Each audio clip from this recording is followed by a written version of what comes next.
मोअज़्ज़िज़ हजरात और मेरे प्यारे भाइयों बहनों, आज मेरी तकरीर का उन्वान है लीडर कौन। इस बात का आसान जवाब है लीडर यानी रहनुमा।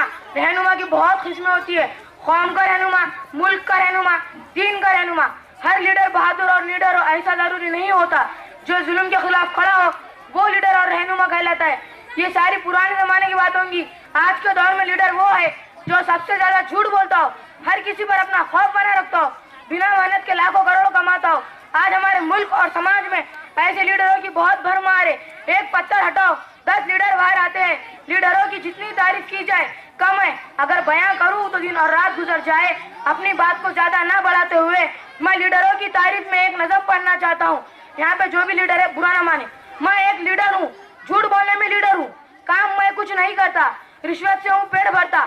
जब भी चुनाव आते हैं लोग मुझे बहुत सताते हैं, उनकी ख्वाहिशें पूरी करते करते बचता हूँ मैं मरते मरते। जब भी चुनकर आ जाता हूँ